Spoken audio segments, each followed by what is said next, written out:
நீங்கள் தானே சொன்னீங்க என்ன விசேடத்தை முடிஞ்சு தற்கொலைன்னு சொன்னீங்க. எங்கள் விஜய், நாங்கள் விரும்புகிற விஜய், எங்கள் தலைவர் எப்படி உயர்த்தி காமிக்கிறோன்னு காமிச்சிருக்காங்க. மதுரை மத்தி, மதுரை கிழக்கு, மதுரை தெற்கு எல்லாத்துலேயுமே 230 விஜய் முகம்தான் சொன்னார் மக்கள் மத்தியில். அதுதான் இப்போ நடந்துகிட்டு இருக்குங்க.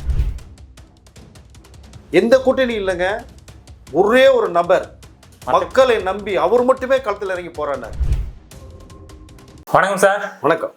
தமிழக அரசியலில் இதுவரை நடக்காத ஒரு சம்பவம் நடந்திருக்கு. தாவேகா ஏறக்குறைய ஆட்சி அமைக்கிறதுக்கான சூழல் உருவாகிருக்கு. இதை எப்படி பார்க்குறீங்க? நான் ஏற்கனவே சொல்லியிருந்தேன். நான் விஜய் அவர்கள் இந்த தடவை மக்களுடைய அன்பை பெற்றிருக்கார். உங்களை நம்பி வந்திருக்கேன்னு சொன்னார். தனி ஒரு மனிதனாக இந்த போராட்டத்தில் இறங்கியிருக்கு. அரசியலுங்கிற சாதாரண விஷயம் கிடையாது. கடல் ஆழத்தையோட கண்டுபிடிச்சலாம் அரசியல் ஆழத்தை கண்டுபிடிக்க முடியாதுன்னு சொன்னேன். பட் அந்த ஒரு தனித்து வர்றதுன்றது யாருடைய ஆதரவுமே இல்லாமல் ஒரு தனி மனிதன் போராட்டங்கிறது சாதாரண விஷயம் கிடையாது. நான் சுற்றி அவரை பயங்கரமாக காயப்படுத்துகிற விமர்சனம் ரீதியாக அடித்தார்கள். விஜயை பிடிக்காதவர்கள்லாம் பழைய வன்மத்தை வச்சு அவர் நிறைய அவமானப்படுத்துகிற விஷயங்கள் எல்லாத்தையும் தாண்டி வந்தார். எல்லாத்தையும் நான் கடந்து வந்திருக்கேன். பட் எவ்வளோ வழிகளை தாண்டி வந்திருக்கேன். உங்களை நம்பி மட்டுமே நான் வந்திருக்கேன். மக்கள்கிட்ட அவருடைய ஆதங்கத்தை வெளிப்படுத்தினார். பட் எனக்கு ஒரே ஒரு வாய்ப்பு கொடுங்க அப்படின்னு சொன்னார். ஸோ நல்லா இருப்போம்னார். அதுதான் அந்த கான்ஃபிடென்ட்டாக இருங்க, நல்லதே நடக்கும், வெற்றி நிச்சயம். இந்த பாசிட்டிவ் எனர்ஜி இருக்கு இல்லையா, இது ஒருத்தருக்கு நீங்கள் உங்கள் வீட்லேயும் சரி வெளியிலையும் சரி நீங்கள் சொல்லிக்கிட்டே இருந்தீங்கன்னா பவர் ஏறிட்டே இருக்கும். மக்கள்கிட்ட தான் முன்னிலைப்படுத்துகிறார். மக்கள் அப்படியே இந்த விஷயங்களை பார்க்கும்போது நல்லா இருப்போம்னு சொல்லும் போதே அவர்களுக்கு ஒரு எனர்ஜி வந்தது. ஒரே ஒரு வாய்ப்பு தாங்கன்னார். அந்த வாய்ப்பை மக்கள் கொடுத்துருக்காங்கிறது தான் தெரிய வருது. 35% மேற்பட்ட விஜயை வாங்குவாரோன்னு சொல்லியிருக்கேன். நான் அதில் நிறைய விஷயங்கள் நான் பேசியிருக்கேன். கிட்டத்தட்ட மக்களை தான் இப்போ இந்த முன்னிலையை பார்க்கும்போது கொடுத்துருக்கான்னு தோண வருது. இன்னும் ஒரு 4% ஏறது வாய்ப்புகள் இருந்தாலும் இருக்கலாம்.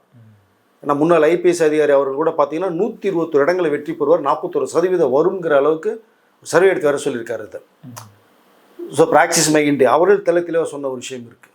பட் என்னன்னா, நீங்கள் விஜய்க்கு பிடிக்காதவர்கள் கொடுத்த கணிப்புகள் அந்த கருத்தை திணிச்சாங்க. முந்துக்கு தேர்தலுக்கு வாக்களுக்கு முன்பாக பிந்தைய கணிப்பு பற்றி நிறைய பேர்கள் எதிர்த்து தான் சொன்னாங்க. விஜய் விமர்சனங்கள் பண்ணாங்க. தற்கொலை விசேடத்தை வச்சு என்ன பண்ண போகிறார் விஜய்னாங்க. எல்லாமே படித்தவர்கள்னு சொன்னேன் நான். விஜய் கிட்ட இருக்கிற எல்லாமே படித்த இளைஞர்கள். ஒரு ஆர்வம் ஸ்க்ரீனில் பார்த்தோம்னா நோக்கி வரும்போது இந்த ஆர்வம் அவருடைய வெளிப்பாடு அதை கடந்து தான் போன எல்லா பேருமே. பட் இவ்வளோ பேச விஜய் அவ்வளோ அவமானப்படுத்தினாங்க எல்லா பேரும். பட் அதையும் தாண்டி வந்தார். இந்த மக்கள் அவர் அடிக்க தான் அந்த அப்படி ஜொலிக்கும்னு சொல்லியிருந்தேன். அந்த மக்கள் ஜொலிக்க வச்சுருக்காங்கன்னு தான் நான் நினைக்கிறேன். நான் இது இப்போ முன்னிலையில் அவர் போய்கிட்டே இருக்கார். இப்போ எஸ்ஏஎஸ் அவர் கூட பேசுகிற ஒரு விஷயம் கூட இருக்குது. மக்கள் கொடுத்தது இந்த இது. ஸோ இந்த விக்டரி சாதாரண விஷயம் கிடையாது. நான் உங்களுக்கு தமிழ்நாட்டுக்கு தமிழ் மக்கள் தத்து கொடுத்துட்டுன்னு வேறு சொன்னார். அதுதான் நிஜம். தன் குடும்பத்தை விட்டுட்டு தனிமன் வந்திருக்காரு. இந்த பக்கம் பேரண்ட்ஸ் விட்டு வந்திருக்காரு. தமிழக மக்கள் எதையோ ஒன்று 33 வருஷம் என்னை வச்சு நீங்கள் அழகுப்படுத்தி எனக்கு மிகப்பெரிய இடத்துல வச்சிங்க. நான் நன்றி கடன் உங்களுக்கு செலுத்தணும். தமிழக மக்களுக்கு சிறப்பாக நான் ஏதோ ஒன்று செய்யணும். தமிழ்நாட்டை வேறு கடத்து கொண்டு போகணும் அப்படின்னு சொல்லலை. மக்கள் சிந்திக்க ஆரம்பிச்சு ஏதோ ஒரு மாற்றம் தேவைன்னு விரும்பினாங்க. அந்த மாற்றத்தை உருவாக்குறது 3வது நபர் யாருமே இல்லை. அப்போ தான் மாறி போட்டது. ஓகே, இந்த முறை விஜய் வந்திருக்காருங்கும் போது வாய்ப்பை விஜய் தருவோம்னு நினச்சாங்க. இந்த ஃபஸ்ட்டு ஓட்டர்ஸ் அப்படிங்கிற அவங்கள் பார்த்தீங்கன்னா கிட்டத்தட்ட 100% விஜய் போட்டிருக்கிறதா தகவல். 18, 19, 20 வயசு வரைக்கும் 30 வயசு உள்ளவர்கள் 1 கோடி ஓட்டுகளுக்கு மேலே அதுவும் அப்படியே பதிவு பண்ணதாக ஒரு தகவல் வருது. இது தவிர 40, 50, 60, 70 வயசு உள்ளவர்கள் எல்லாமே விஜய் போட்டிருக்க ஒரு தகவல். ஸோ ஒட்டுமொத்தமாக ஒரு குடும்பத்தில் பார்த்தீங்கன்னா 2 ஓட்டு வருங்கிறது மாதிரி இருந்த சமயத்தில் 10 ஓட்டுகள் 15 ஓட்டுகள் வரைக்கும் வந்திருக்கிற ஒரு தகவல் வெளில வந்தது. அதனால தான் சொன்னேன், மே 4ஆம் தேதி வரக்கூடிய அந்த வாக்கு என்னுடைய முடிவு தான் நிரந்தரம். அதுக்கு முன்னாடி வர்றது எல்லாமே அவளுடைய பர்டிகுலர் சிலதை வச்சு பேசக்கூடிய விஷயங்கள் தான் அப்படின்னா. சில பேரோட இந்த 2 பேருடைய கருத்து கரெக்டான ஒரு அலைன்மெண்ட்டில் இருந்து சரியான முறையில் அவங்க எடுத்தாங்க சென்ஸ். ஸோ இந்த லீடிங் மக்கள் கொடுத்த ஒரு வரவேற்பு இது. இப்போது விஜய்க்கு வேண்டிய பாதுகாப்புகளை இப்போ கொடுக்கப்பட்டது ஒரு தவறு. வீட்டில் துணை ராணுவக்கிட்ட காவல்துறைகள்கிட்ட நிறைய பேர் பாதுகாப்பு கொடுக்கப்பட்ட ஒரு விஷயம் இருக்குது.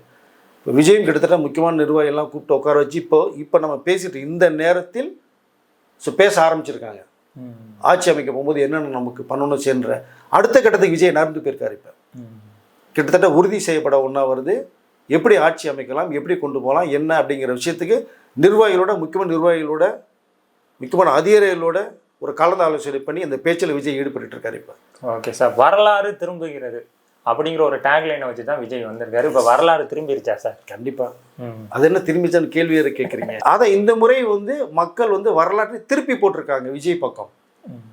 அப்படிதான் நம்ம நினைக்க முடியுது. ஸோ வரலாறு திரும்பிக்கிறது. உங்கள் விஜய், உங்களை தேடி வர்றேன், உங்களை நம்பி வர்றேன், எல்லாத்தையும் விட்டுட்டு வர்றேன். கிட்டத்தட்ட விஜய் ஒரு அனாதை மாதிரி தாங்க வந்திருக்காரு. இப்போ எல்லாத்தையும் இழந்து தான் வந்து மக்கள்கிட்ட போய் நின்னார். ஒரு முறை மட்டும் எனக்கு ஒரு வாய்ப்பு கொடுங்க அப்படின்னார். நம்ம நல்லா இருப்போம்னு சொன்னார் இல்லையா? அது பாசிட்டிவ் எனர்ஜி ஒரு மேட்ரு. கான்ஃபிடண்ட்டாக இருங்க, நல்லது நடக்கும், வெற்றி நிமிஷம். பட் அதை மக்கள் கொடுத்துருக்காங்க. ஸோ அதனால் வரலாறு திரும்பிருச்சு, மக்கள் ஆதரவு வந்து பெருகிருச்சு அப்படிங்கிறதா சொல்ல முடியுது. இப்போ விஜய் முக்கியமான ஒரு மீட்டிங்கில் உட்கார்ந்து பேசப்பட்டு கொண்டு இருக்கிறார். சாயங்காலத்துக்கு மேலே ஒரு ரிசல்ட் வரும்போது நாளை சிறப்பான நிறைய விஷயங்கள் தகவல் வரும். ஓகே சார், அடுத்து மிக முக்கியமான விஷயம், 234 தொகுதியிலும் என் வேட்பாளருக்கு பதிலாக என்னையை நினைச்சு ஓட்டு போடுங்கன்னாரு. அதை செஞ்சுட்டாங்களா சார்? நிஜம். நிறைய ஊரில் யாருன்னே தெரியாதுங்க. இந்த ஊரில் அந்த ஊரில் மாற்றி மாற்றி நிற்க வச்சது அவரில் யார் எந்த வேட்பாளர்னே தெரியாது. விஜய் கூட பாருங்கள், அவருக்கு நிறைய நிர்பந்தங்கள், நிறைய ஊரில் போக முடியல. போயிருந்தாருன்னா என்ன இருக்கும், இன்னும் வேற மாதிரி களம் இருந்திருக்கும், மாறி இருக்கும். அதுக்கான இவர் என்ன சொன்னார், நிர்வாகிகளும் கூப்பிட்டு கூட மக்களுக்கு நன்றி சொல்லுங்க, மகிழ்ச்சியை தெரிவிச்சுங்க. மே 4ஆம் தேதி என்ன தீர்ப்பு கொடுத்தாலும் மக்கள் வரவேற்கல, நம்ம அடுத்த கட்ட நம்ம போகணும்னு சொன்னார். ஆனால் வேற மாதிரி எந்த வாய்ப்பும் தரல. மிகப்பெரிய வரலாற்றை உருவாக்கியிருக்காங்க மக்கள் அப்படிங்கிறது தெரிய வருது நமக்கு. அதை விஜய் மக்களை நம்பினாரு, மக்கள் அதை விட இப்போ விஜய் நம்பி இருக்காங்க. எஸ், கண்டிப்பாக அந்த நம்பிக்கையை விஜய் காப்பாற்றுவார். கவலையே படாதீங்க. அவரை பணம்லாம் பார்த்தெல்லாம் தாண்டி வந்தவர். இனி தமிழ்நாட்டுக்கு தமிழ் மக்களுக்கு ஒரு சிறப்பான ஒரு வழியை அவர் ஏற்படுத்தி தரணும், புது பாதையை அமைச்சு தரணும். படிப்புங்கிறது ரொம்ப முக்கியம் எல்லாருக்குமே. அதை இன்னும் சிறப்பாக கொண்டு போகணும். வேலைவாய்ப்பை உருவாக்கி தரணும். பெண்களுக்கு நீங்கள் என்ன சொன்னீங்களோ அதை கண்டிப்பாக செய்யணும். கண்டிப்பாக செய்வார். அவர் சொல்கிறத மட்டும்தான் செய்வார் எனக்கு தெரிந்த வரைக்குமே. ஏன்னா நம்ம இண்டஸ்ட்ரியில் கூட 7 படங்கள் நம்ம கூட ட்ராவல் பண்ணுறவருடைய குணம் நமக்கு தெரியும். ரொம்ப பேச மாட்டார், ஆனால் பேசினார்னா பேசுனதை செஞ்சு காட்டுவார். அப்படி தான் நான் இதை பார்க்குறேன். நான் இதை சார், விஜய்க்கு ஓட்டு போடுபவர்கள்லாம் தற்குறிகள், விஜய் பின்னாடி தெரியுபவர்கள்லாம் தற்குறிகள்னாங்க. ஏறக்குறைய அந்த தற்குறிகள் தானே சார் இன்னைக்கு விஜய் ஜெயிக்க வச்சிருக்காங்க. இல்லை, அப்படிலாம் நம்ம யாரையுமே சொல்ல முடியாது. ஆனால் சொன்னார்கள். நம்ம விஜய் வந்து அரசியல் வந்துடலாம், அரசியல் சார்பாக நீங்கள் விமர்சனம் பண்ணுங்க, தப்பு கிடையாது, தவறு கிடையாது. பட் சொந்த இதில் போய் ரசிகர்களையும் தொண்டர்களையும் அசிங்கப்படுத்துறது, விஜய் அசிங்கப்படுத்துறதுங்கிறது வந்து ஏற்றுக்கொள்ள முடியாத ஒரு விஷயம். அவர்கள் தற்கொலையில் எப்படி நீங்கள் சொல்ல முடியும்? விஜய் வந்து பார்க்க வர்றதுக்கு எட்டி பார்க்குறாங்க, காம்பவுண்ட் மேலே ஏறி போகிறாங்க, அது ஒரு தற்கொலையில் சொல்ல முடியாது. பட் எல்லாமே அறிவாளிகள், சிறந்தவர்கள், படித்தவர்கள், ஏகப்பட்ட பேர் பெரிய தொழிலதிபர்கள் படித்தவர்கள் இருக்காங்க. பெரிய நீங்கள் தானே சொன்னீங்க என்ன விசிலடிச்சா முஞ்சி தற்கொலைன்னு சொன்னீங்க. எங்கள் விஜய், நாங்கள் விரும்புகிற விஜய், எங்கள் தலைவர் எப்படி உயர்த்தி காமிக்கிறேன்னு காமிச்சிருக்காங்க. இப்போ முன்னிலையில் போய்கிட்டு இருக்கு இல்லையா? முன்னிலைக்கு யார் காரணம்? அவர்கள் தானே. கண்டிப்பாக. அதனால் நீங்கள் வந்து ஒருத்தரை வந்து அண்டர் எஸ்டிமேட் போடக்கூடாது. விஜய் கூட அண்டர் எஸ்டிமேட் போட்டாங்க நிறைய பேர். எல்லாத்தையுமே உடைச்சிருக்கார், கடந்து போயிருக்கார், எதையுமே அவர் கேர் பண்ணல. எல்லாம் இந்த காலம் விட்டார். ஆனால் பேசுகிற விஷயங்கள் எல்லாம் மனசுக்குள்ளே வச்சுருந்தார். எத்தனை பேர் நம்ம காயப்படுத்திருக்காங்க.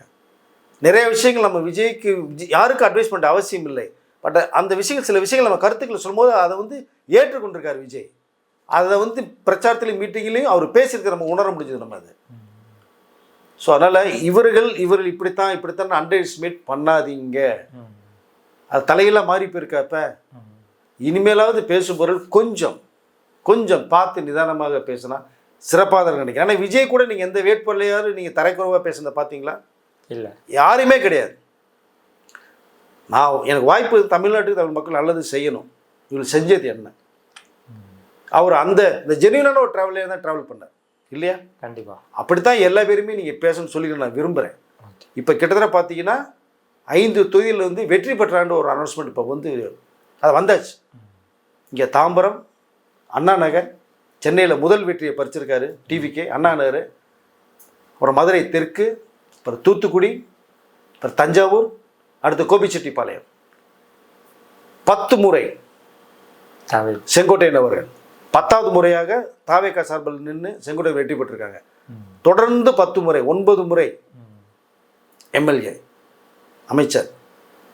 இந்த முறை 10வதாகவும் கோபிச்செட்டிப்பாளையத்தில், தொடர்ந்து 5வது முறையாக கோபிச்செட்டிப்பாளையம். மொத்தம் 10 முறை, 5 முறை கோபிச்செட்டிப்பாளையம். ஸோ வெற்றி பெற்று கிளியர் பண்ணாச்சு. இப்போ நம்ம பேசிகிட்டு இருக்கிற நேரத்தில் ஒரு சிறப்பு தகவல் ஒன்று வந்திருக்கு. சென்னையிலே பார்த்தீங்கன்னா கிட்டத்தட்ட மாதவரம் தொகுதி, டி நகர், தாவக்கவுடைய பொதுச் செயலாளர் புஷி ஆனந்த் 10,000 ஓட்டு வித்தையில் வந்து ஜெயிச்சிருக்கிறதா ஒரு தகவல். அப்புறம் மயிலாப்பூர், அப்புறம் ராயபுரம், வேளச்சேரி, திருவிக்க நகர், இதை தவிர மதுரை தெற்கில் ஆல்ரெடி வின்னிங் கொடுத்தா சொல்லிட்டாங்க. இப்போ மதுரை மத்தியிலையும் வந்து விஜய் முதல்ல உடைச்சதான் இங்கே தான். மதுரை மத்தி, மதுரை கிழக்கு, மதுரை தெற்கு எல்லாத்திலையும் 230 விஜய் முகம்தான் சொன்னார் மக்கள் மத்தியில். அதுதான் இப்போ நடந்துகிட்டு இருக்குங்க. ஒவ்வொரு இதாக வெற்றி முகத்தை அப்படியே வந்துக்கிட்டே இருக்கு. ராயபுரத்தில் பார்த்தீங்கன்னா இந்த ஆட்டோ டிரைவர் சாதாரணமாக இருந்த ஒரு நபரை கொண்டு போய் நிற்க வச்சார். என்னுடைய முகம் மக்களை தான் சொன்னாங்க. அந்த ஆட்டோ தாமுவும் தெரியாது, விஜய் முகம் தான் தெரிஞ்சுது. 234 தொகுதியில் விஜய் முகத்தை தான் மக்கள் பார்த்ததாக தான் இதை நம்ம எடுத்துக்க முடியுது. எவ்வளோ பெரிய ஜாம்பவா நிற்கக்கூடிய ஒரு தொகுதி ராயபுரம். அங்கே சாதாரணமாக ஆட்டோ டிரைவர் தாமு வின் பண்ணியிருக்கார். ஸோ ஏகப்பட்ட தொகுதியில் சென்னையில் அதுக்கு வெற்றி முகத்தை போயிட்டுருக்கு இப்போ. ஸோ ஏழை மக்களின் அது எளிய தலைவனாக விஜய், ஏழை பங்காளனாக விஜய், மக்கள் தலைவனாக விஜய் வந்து மக்கள் பார்த்துருக்காங்க, அங்கீகரிச்சிருக்காங்க அப்படிங்கிறதா இப்போ வந்து வெற்றி முகங்கள் வந்து நம்ம சொல்ல முடியுது. சார், எனக்கு இன்னொரு கேள்வி என்னன்னா, செங்கோட்டையன் அவர்கள் அதிமுகலேருந்து வெளில வந்து தாவேக்கால சேர்ந்தோன்னே செங்கோட்டையன் மிகப்பெரிய தப்பான முடிவு எடுத்துட்டாரு, இந்த கூட்டத்துக்குள்ள போய் அவர் சிக்கிட்டாரு, ஒரு நல்ல அரசியல்வாதி அப்படி இப்படின்னு சொல்லிட்டு செங்கோட்டையன் மேலே நிறைய விமர்சனங்கள் வந்துச்சு. ஆனால் செங்கோட்டையன் பயங்கர கான்ஃபிடென்ட்டாக இருந்தார். அதற்கான இன்னைக்கு அவருக்கு ஒரு மிகப்பெரிய வெற்றி கிடைச்சிருக்கு. அவர் இருக்க கட்சி ஆட்சி அமைக்க போகுதுங்கிற போது அவருடைய கணிப்பு சரியா இருந்துன்னு சொல்லலாம். செங்கோட்டையனோட கணிப்பு நீங்க விட்டீங்க, அவர் போனார். நீங்க விடாம இருந்தா போயிருக்க மாட்டார்ல. கண்டிப்பா நீங்க பிடிச்சி அடிச்சு தூக்கி எறிஞ்சிங்க, ரோட்டில் போய் விழுந்தாரு, திரும்பி பார்க்குறாரு, யாருமே இல்லை. அங்கே விஜய் வந்தார், அண்ணன் நான் இருக்கேனேன்னு சொல்லி கைப்பிடிச்சு தூக்கி விட்டார் விஜய். இதை செங்கோட்டையன் அவர்களே சொல்லியிருந்தது இல்லையா? கண்டிப்பா. இப்போ என்னை கை கொடுத்து தூக்கி விட்டவருக்கு நான் என்ன தர முடியும்? கைமாறு வெற்றி வாய்ப்புகள் தருவேன், நான் வெற்றிக்காக போராடுவேன் அப்படின்னாரு. அதான் கிட்டத்தட்ட கொங்கு மண்டலத்தில் பாதிக்கு மேலே வெற்றி வர்றதுக்கான வாய்ப்புகளை உருவாக்கியிருக்கார் செங்கோட்டையன். ஸோ அவர் இப்போ ஃபஸ்ட்டு வெற்றி பெற்றார். அது மிகப்பெரிய விஷயம். அவரை தோல்வி அடைப்பதற்கான வேலையும் நிறைய நடந்தது. செங்கோட்டையன் ஜெயிக்க மாட்டார் அப்படின்னாங்க. இந்த ஃபர்ஸ்ட் அனௌன்ஸ்மெண்ட்டே அது வந்திருக்கு. இப்போ எப்படி பார்க்குறீங்க? அதில் இங்கே கணிப்பது மக்கள் மட்டுமே, பேசுபவர்கள் அல்ல. நீ பேசுகிற 1000 பேசிட்டு போகலாம். ஆனால் இங்கே இவர்கள் தான் முடிவு செய்யக்கூடிய இந்த கடவுள் எஜமானர்கள் மக்கள் மட்டும்தான். இதை நிறைய நான் சொல்லியிருக்கேன். அதை இந்த தடவை எஜமானர்கள் நாங்கள் தான்றதை ப்ரூவ் பண்ணியிருக்காங்க மக்கள். சார், அடுத்து சென்னை வந்து மிகப்பெரிய கோட்டையா, திமுகவோட கோட்டையா இருந்தது. ஆனால் ஏறக்குறைய அந்த கோட்டையோட முக்கால்வாசி பகுதியை வந்து தாவேக்கா கைப்பற்றி இருக்கு. இதை எப்படி பார்க்குறீங்க? பெரிய விஷயங்க. அது உண்மையிலே வந்து ஆச்சரியமா இருக்குங்க. அந்த சென்னை அப்படிங்கிறத கணிக்க முடியாத மிகப்பெரிய ஒரு விஷயமா பார்க்கப்படுது. ஏன்னா இதை ஜீரணிக்கிறது ரொம்ப கஷ்டங்க. அது கிட்டத்தட்ட 16 தொகுதி சென்னையில் கிட்டத்தட்ட முக்காவாசிக்கு மேலே நெருங்கி போறாருங்கிற தகவல் முன்னிலை வரும்போது பார்த்தா அது உண்மையிலேயே ரொம்ப ரொம்ப வியக்கத்தக்க ஒரு விஷயம். விஜய் அவர்களே ரொம்ப ரொம்ப ஆச்சரியப்படக்கூடிய விஷயமா தான் இது. எனக்கு வந்து யாரோட கோட்டைங்கிறது எல்லாருக்குமே தெரியும். பட்டு சென்னையில் தான் அந்த கோட்டையும் இருக்குது. அந்த கோட்டைக்குள்ளே போகிறதுக்கு இந்த கோட்டைக்குள்ளே உள்ளே புந்திருக்காருன்னு தான் சொல்ல முடியும் நம்ம அதை. பட் மிகப்பெரிய ஒரு எதிர்பார்க்காத ஒரு விஷயமா நான் பார்க்கிறேன். சார், அடுத்த விஷயம் என்னன்னா, நான் முதலமைச்சர் ஆனால் அது என்ன ஆனால் ஆகுறேன் அப்படிங்கிற ஒரு விஷயத்தை அழுத்தி சொல்லியிருந்தாரு. யாரும் நமக்கு போட்டி இல்லை, திமுகவுக்கும் நமக்கும் தான் போட்டினாரு. இது எல்லாமே அதிக பிரசங்கித்தனம்னு சொல்லிட்டு விஜய் விமர்சிச்சாங்க. புது அரசியல்வாதி இப்படிதான் பேசுவாரு, கள நிலவரம் தெரியல விஜய்க்குன்னு. ஆனா நீங்க விஜய் சொன்னது எல்லாமே நடந்திருக்குங்கிற போது இதை எப்படி பாக்குறீங்க? இல்ல, அவருடைய கணிப்பு சரியா இருந்திருக்கு. அது இல்லாம அரசியல் தெரியாம அரசியல் இறங்கலைங்க அவரு. ஆனா அரசியல் பண்ண தெரியல. இல்லைன்னா நிறைய விஷயங்கள் பண்ணியிருக்கலாம். அவர் அழுதுருக்கலாம், புரண்டு இருக்கலாம், ரோட்டில் உட்காந்துருக்கலாம். அப்படி அது பண்ண விரும்பல அவர். பட் மக்கள் எனக்கு தெரியும், புரிஞ்சுக்குவாங்க. மக்களை நான் புரிஞ்சிருக்கேன். அரசியலுடைய பார்வையே வேற. விஜய் அவருடைய களமே வேற மாதிரி இருந்தது. வரலாறு திருப்பி போட்டிருக்காரு இல்லையா? கண்டிப்பா. பட் மக்கள் தான் இதுக்கு எல்லாருக்குமே காரணங்கிறத நான் சொல்லிக்கல விரும்புகிறேன். சார், சப்போஸ் இது ஒரு தொங்கு சட்ட சபையாக உருவானால் விஜய் ஆட்சி அமைக்கிறதுக்கு யாரோட ஆதரவெல்லாம் அவர் எதிர்பார்ப்பாரு? தொங்கு வரதுக்கு வாய்ப்பு என்னமோ குறை மாதிரி தெரியுது. முன்ன இருக்கும்போது தொங்கு சட்டம் வர்றது வாய்ப்பு நிறைய இருக்குங்கிற மாதிரி நம்மளும் பேசியிருந்தோம். இப்போ வாய்ப்புகள் வந்தால் ஆச்சரியப்படுறதுக்கு இல்லை தான். ஆனால் இப்போ பார்க்க போகும்போது இப்போ கிட்டத்தட்ட 107-8க்கு மேலே வந்து முன்னிலையில் போயிட்டுருக்காரு லீடிங்கில். இன்னும் ஒரு 10-12 தான் தேவை. அப்படிங்கும்போது அது வரதுக்கான வாய்ப்புகள் இருக்குது. இன்னும் நிறைய வாக்குகள் எண்ணப்பட வேண்டியது இருக்குது. கிட்டத்தட்ட 20-22% வரைக்குமே வந்துட்டு தான் ஒரு தகவல். இன்னும் ஒரு 15-20% வந்துட்டானே முடிஞ்சு போச்சு உங்களுக்கு. ஸோ அப்போ தனி மெஜாரிட்டியோட வரதுக்கான வாய்ப்புகள் வந்து பிரகாசமாக இருக்கு. பட் ஒருவேளை நீங்கள் கேட்டது மாதிரி தொங்கு சட்டை உருவானால் அங்கே டாப் மோஸ்ட் லீடில் யாருக்கான விஜய் தான் இருக்கார். எந்த கூட்டணி இல்லைங்க, ஒரே ஒரு நபர் மக்களை நம்பி அவர் மட்டுமே களத்தில் இறங்கி போராடினார். மற்ற எல்லா கட்சியிலையும் மிகப்பெரிய பலம் வாய்ந்த கூட்டணி வச்சுருக்காங்க. அத்தனை பேருடைய வாக்குகள், அத்தனை கொடிகளோட பிரச்சாரத்துக்கு போனாங்க. பட் இங்கே விஜய் தனி ஒரு மனிதனாக போனார். மிகப்பெரிய ஒரு முன்னிலையை மக்கள் கொடுத்துட்ருக்காங்க. வெற்றி வாய்ப்பை உருவாக்கிட்டு இருக்கு. ஒருவேளை மெஜாரிட்டி 118 சீட் தேவை. எனக்கு தெரிஞ்ச 120 போகிற வாய்ப்புகள் நிறையா இருக்குன்னு நினைக்கிறேன். நீங்கள் கேட்டதுனால ஒரு தொங்கு வந்ததுனால் கண்டிப்பாக விஜய்க்கு ஆதரவு தரதுக்கான விஷயங்கள் நிறைய நடக்கும். ஏற்கனவே பேசப்பட்ட ஒரு தகவல் வந்துட்டு இருக்கு.